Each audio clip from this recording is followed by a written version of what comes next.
ओम ब्रह्म सत्यम सर्वाधार। आज मैं आपके सामने महाराज जी की एक सत शिक्षा पढ़कर सुनाऊंगी। इस सत शिक्षा इसके बाद लंगर वगैरह से फारिग होकर जब बैठे तो श्री महाराज जी ने फरमाया, शब्द पढ़कर सुनाओ। भगत जी ने समता सार योग के शब्द पढ़े, जिसका आखिरी दोहा था, तेरे चरण प्रीति मन रसे, मिट जाए संशय सूल, मंगत सुरती मगन होए, एक पलक न पावे भूल। इस पर श्री महाराज जी फरमाने लगे, सुना प्रेमी, क्या समझा? महाराज जी भगत जी से कह रहे हैं, क्या समझा? भगत जी ने अर्ज की, आखिरी दोहे से में फरमाया है, जब सुरती प्रभु प्रेम में मग्न यानी लीन होती है, सब शोक मोह खत्म हो जाते हैं।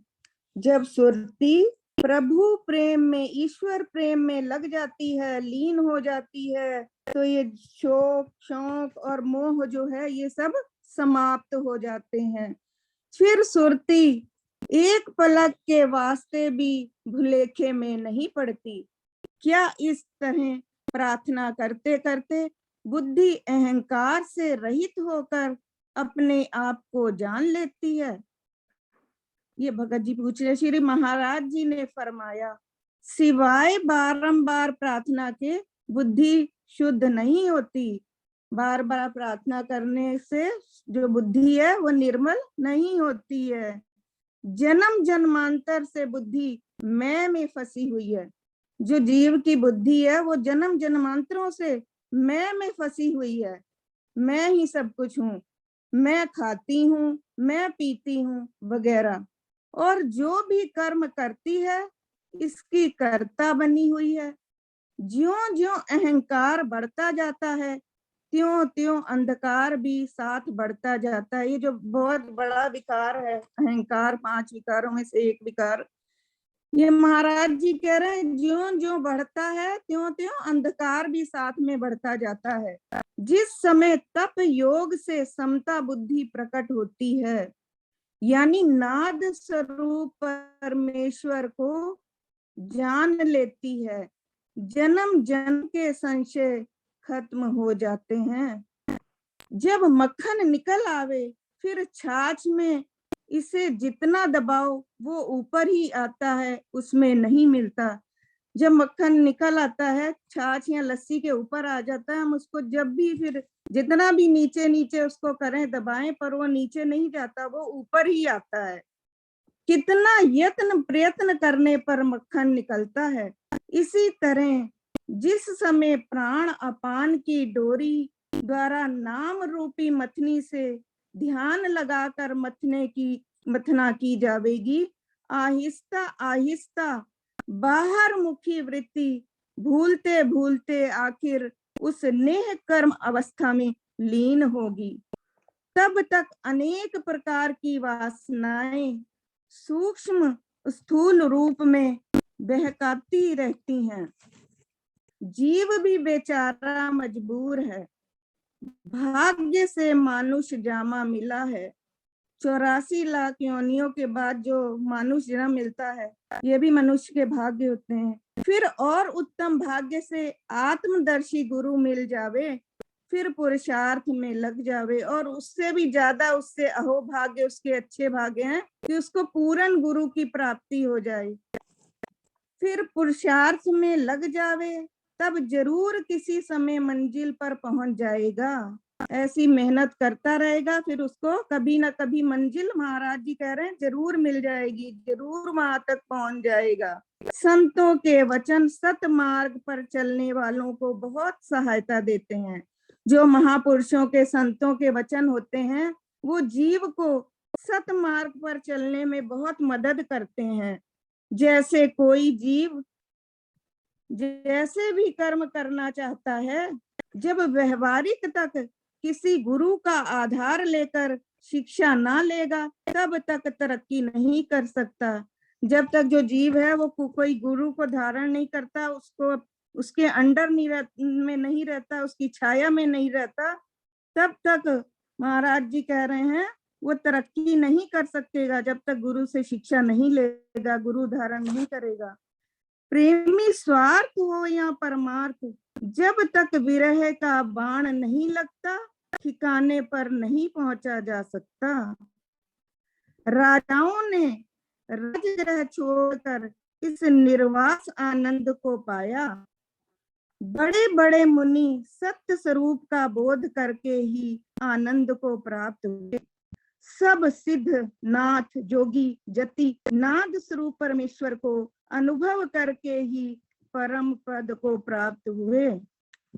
प्रेमी मंजिल दूर है, वैराग्य और विरह से नजदीकी हो सकती है। प्रेमी मंजिल दूर है, वैराग्य और विरह से नजदीकी हो सकती है। भगत जी ने पूछा, महाराज जी वैराग्य और विरह कैसे पैदा होता है? महाराज जी वैराग्य और विरह कैसे पैदा होता है? आपने फरमाया, ये कोई जमीन की पैदावार थोड़े है जिसमें बीज डालकर पैदा कर लोगे। महाराज जी कह रहे हैं इतना भी आसान काम नहीं है कि आप समझते हैं खेती में बीज डाला और फसल तैयार हो गई। संसार की असारता को बार बार दृढ़ करो, इस ना रहने वाले संसार के साथ ज्यादा लगाव बनाया हुआ है। महाराज जी कह रहे हैं ये जो झूठा संसार है इसके साथ तू क्यों इतना प्रेम करता है? कहते हैं ना, सत्य करतार और झूठ संसार, पहले खोज करो सत्य क्या वस्तु है। जिस्म और जान का निर्णय करो, जिस समय जान को जानने की लगन लग जाएगी अपने आप ही वैराग्य प्रकट होगा। जिस समय जान को जानने की लगन लग जाएगी अपने आप ही वैराग्य है प्रकट हो जाएगा, वैराग्य पैदा हो जाएगा। वैराग्य से विरह पैदा होगी, पहले वैराग्य पैदा होता है उसके बाद विरह आता है। विरह की हालत वैराग्य। महाराज जी कहते हैं जब संसार से वैराग्य होता है तब उस प्रभु को प्राप्त करने के वास्ते तड़प पैदा होती है, इसी को ही विरह कहते हैं।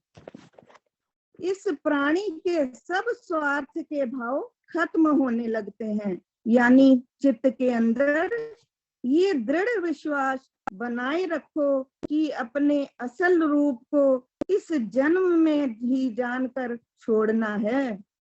ऐसी अवस्था प्राप्त करनी है जैसी शिव, सनकादिक, नारद, शारद, राम, कृष्ण, बुद्ध, नानक इत्यादि ने प्राप्त की। अपना इरादा बड़ा मजबूत रखें, फिर किसी ना किसी समय जरूर फतेह पाओगे। जब आपका इरादा मजबूत होगा तब आपको कभी ना कभी जरूर कामयाबी मिल जाएगी।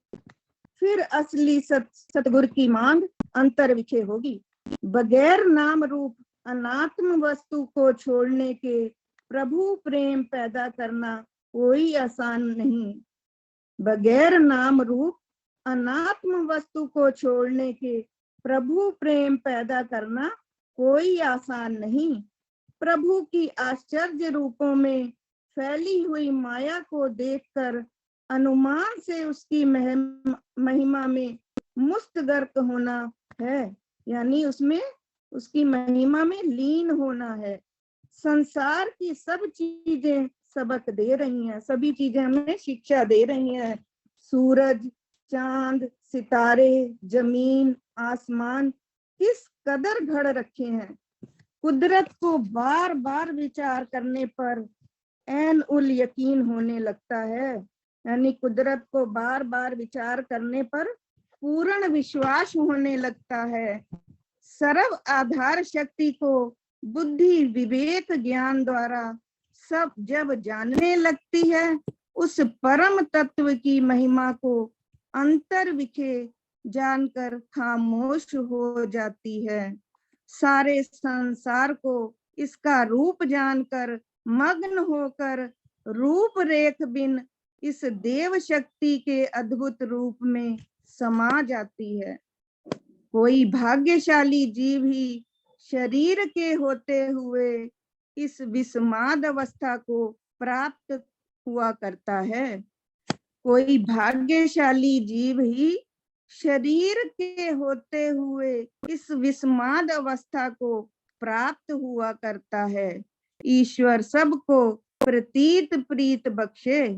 ईश्वर सबको प्रतीत प्रीत बख्शे। ओम ब्रह्म सत्यम सर्वाधार। किसी तरह की कोई गलती हो तो उसके लिए क्षमा चाहती हूँ।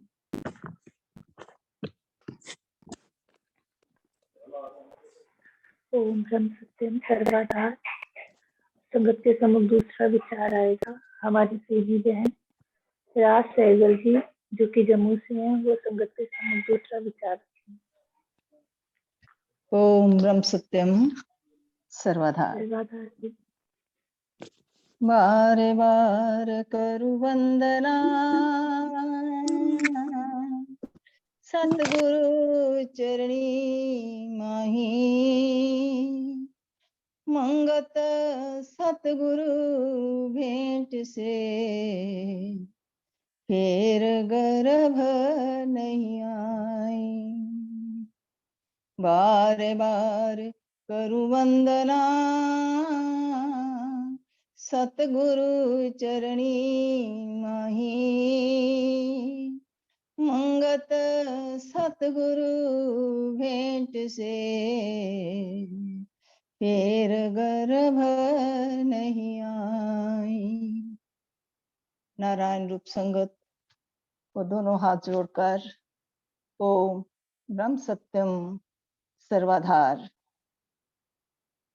आज का विषय है जीवन संग्राम।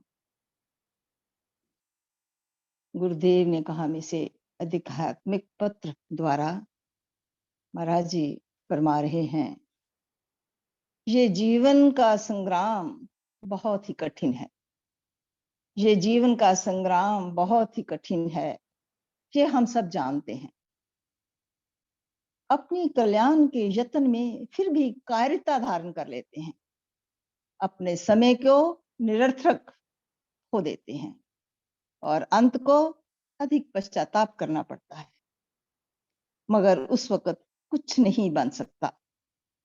इस वास्ते अपने जीवन उन्नति के भाव को अधिक प्रतीत करते हुए निहायत स्वतंत्र बुद्धि धारण करके कल्याण के मार्ग में पूर्ण निश्चय से दृढ़ हो जाना चाहिए, ताकि तमाम यत्न प्रयत्न कल्याण के निमित्त ही धारण करके इस शरीर की विनाश से पहले निर्भय शांति निश्चलता प्राप्त हो जाए।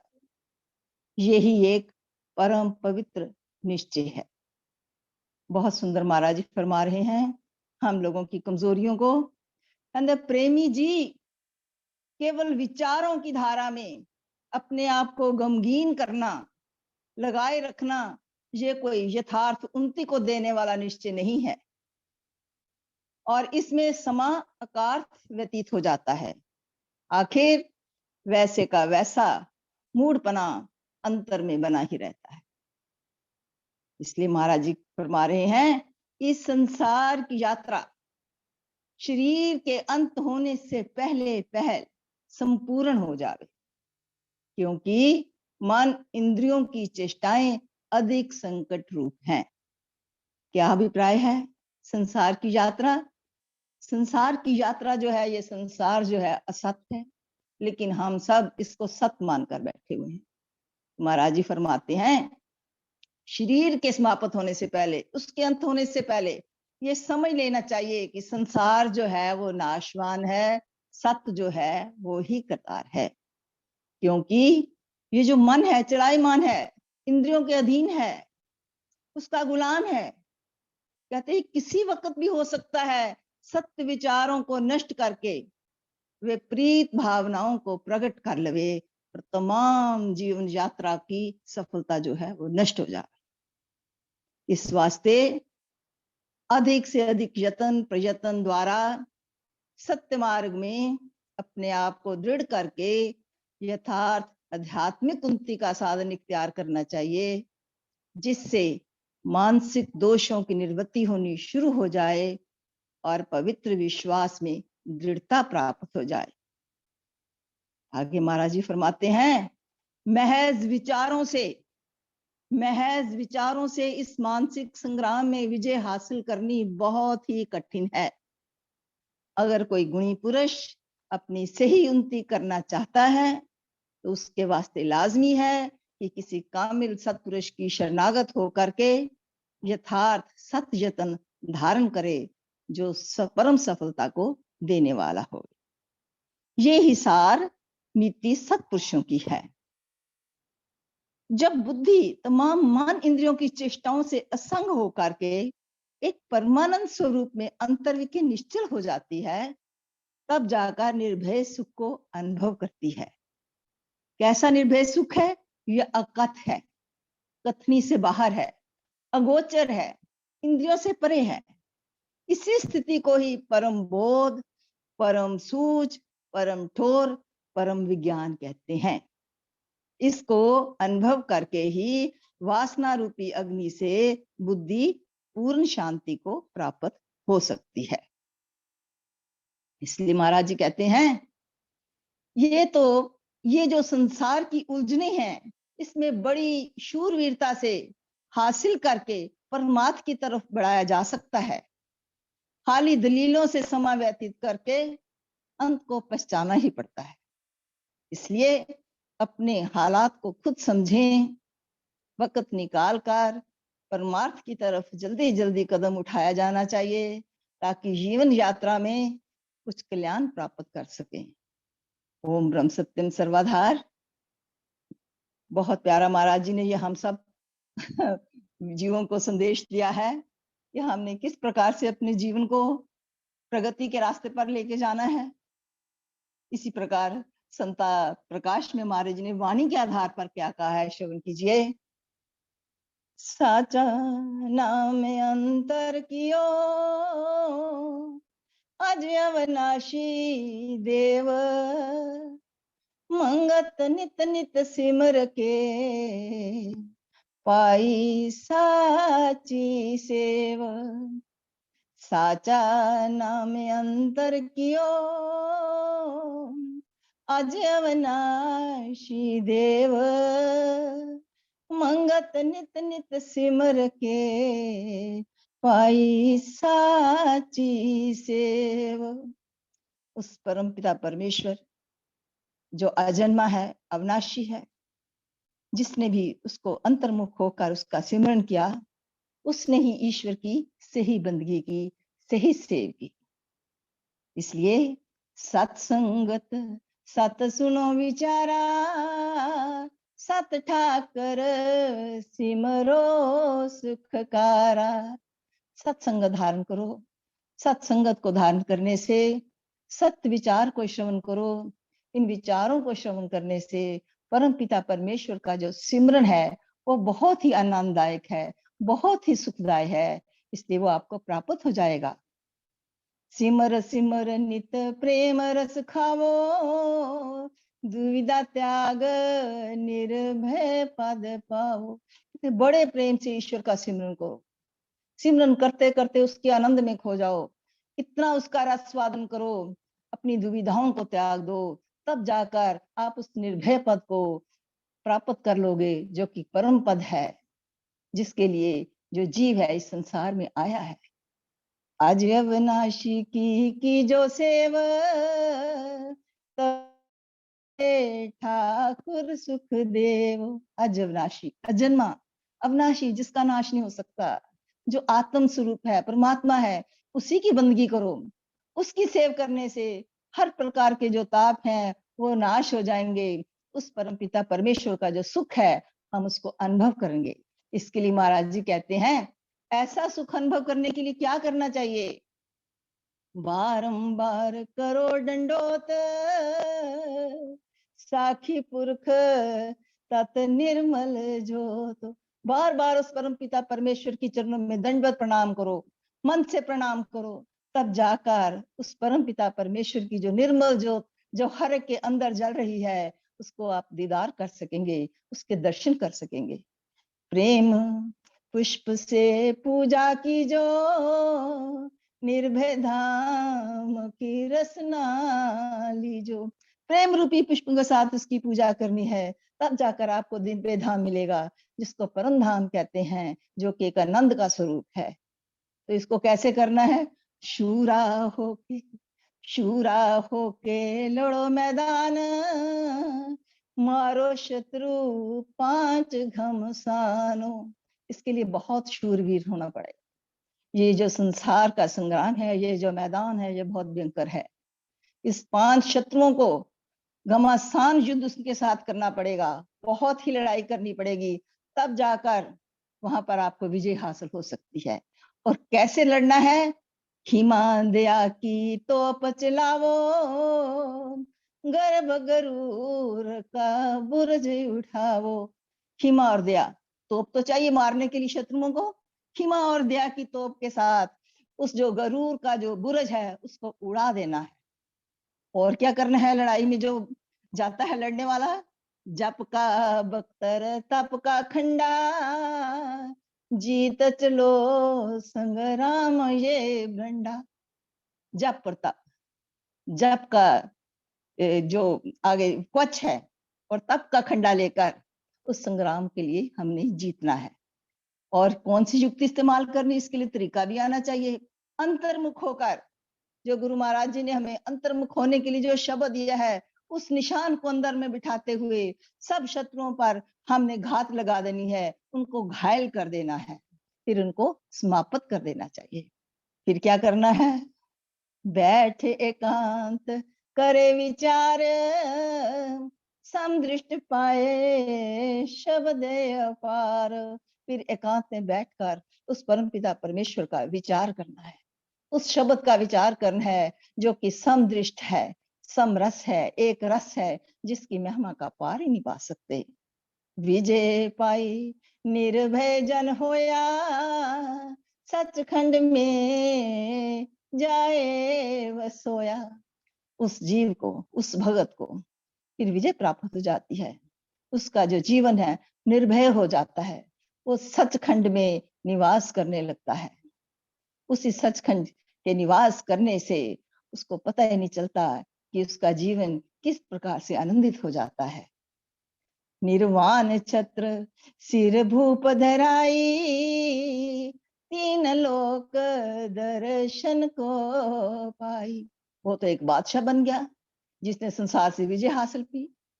उसके ऊपर कौन सा छत्र आ जाता है? निर्वाण रूपी छत्र को लेकर वो महाराजा बन जाता है।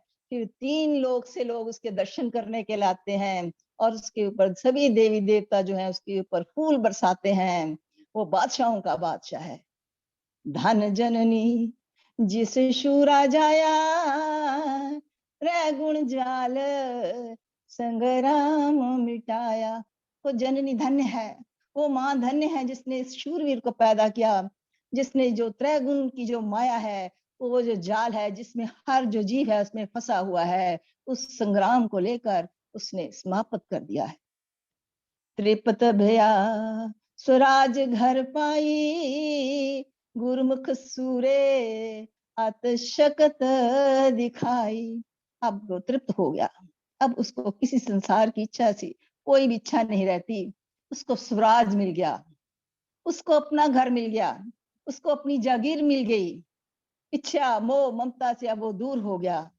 लेकिन ऐसी शूरवीरता का काम तो कोई गुरुमुख ही कर सकता है, जो अपनी शक्ति दिखा सकता है।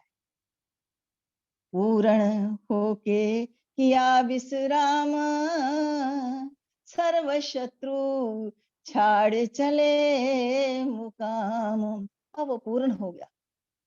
उस परम पिता परमेश्वर का जो अंश है, आत्मा की उसने खोज कर ली, वो खुद आत्म स्वरूप बन गया। धन्य ऐसा शूरवीर है जिसने इस प्रकार के जो मोह का रोग है उसको मिटाकर इस संसार के झमेले से वो बाहर हो गया। आनंद स्वरूप मन मगन समाया, धन शूरे मोह रोग मिटाया। वो आनंद स्वरूप हो गया, मन उसका ईश्वर के चरणों में मस्त हो गया। अब उसको ईश्वर के सिवा कुछ नजर ही नहीं आता। धन्य ऐसे शूरवीर हैं जिसने इस प्रकार के शत्रुओं का घात करके अपने मुकाम पर पहुंचे और अपने मोह रूपी जो ये विकारों के जो जितने भी रोग हैं उनको मिटा दिया। अविनाशी पुरुष संग मेल मिलाई, तीन ताप की त्रिखा बिनसाई। परमपिता परमेश्वर जो अविनाशी है उसके साथ उसका मिलाप हो गया। हर प्रकार के ताप सब जानते हैं, आदि व्याधि उपाधि ये सब समाप्त हो जाएगी। मृग तृष्णा खत्म हो गई, जो सब चीजें जो नाशवान है उनसे वो परे हो गया। गुरमुख साजन घाली घाल, शून कर्म गत आनंद भाल। लेकिन ऐसा कौन कर सकता है? कोई गुरमुख ही, कोई ईश्वर का प्यारा ही वो इस प्रकार की शूरता दिखाकर अपने जीवन को जप और तप से घाल सकता है और इन जो विकार हैं उनके ऊपर से हर प्रकार से घात करके उनसे जीत लेता है। तो इसकी कैसी स्थिति हो जाती है? वो एक शून्य की स्थिति को धारण कर लेता है, जहां मैं और ईश्वर ही होते हैं। उसमें कोई रेख नहीं होती, उसमें कोई फर्क नहीं होता, जिधर संकल्प विकल्प नहीं होते, जिधर लाभ हानि ये जो द्वंद्वात्मक चीज है वो खत्म हो जाती है। वो जो जीव है पूरा आनंद स्वरूप हो जाता है। वहां पर उस खुशी को और उस आनंद को वो उसकी खोज लेता है, अंतर्मुख होकर वो सब कुछ खोज लेता है। ऐसा जी महाराज जी कहते हैं, विजय भई संसार से, जब सत की साखी गाई, मंगत जीवन सफल भयो, जब आयो प्रभु शरणाई। विजय भई संसार से, जब सत की साखी गाई, मंगत जीवन सफल भयो, जब आयो प्रभु शरणाई। ऐसा ईश्वर का प्यारा संसार से विजयी हो जाता है, सत की साखी का वो गायन कर लेता रहता है, अपने जीवन को सफल कर लेता है और उसका ध्यान तन मन धन हर प्रकार से ईश्वर के चरणों में समर्पित हो जाता है। धन्य ऐसे महापुरुष, धन्य ऐसे गुरुमुख, धन्य ऐसे शूरवीर हैं जिन्होंने इस प्रकार से संसार में आकर इस संसार में विजय हासिल की और अपने जीवन को कल्याणकारी बनाया और अपने मुकाम को हासिल किया। ईश्वर हम सब पर कृपा करें ताकि हम भी अपने आपको अपने जीवन को कल्याणकारी बना सकें। ओम ब्रह्म सत्यम सर्वाधार। कोई गलती हो तो क्षमा करना।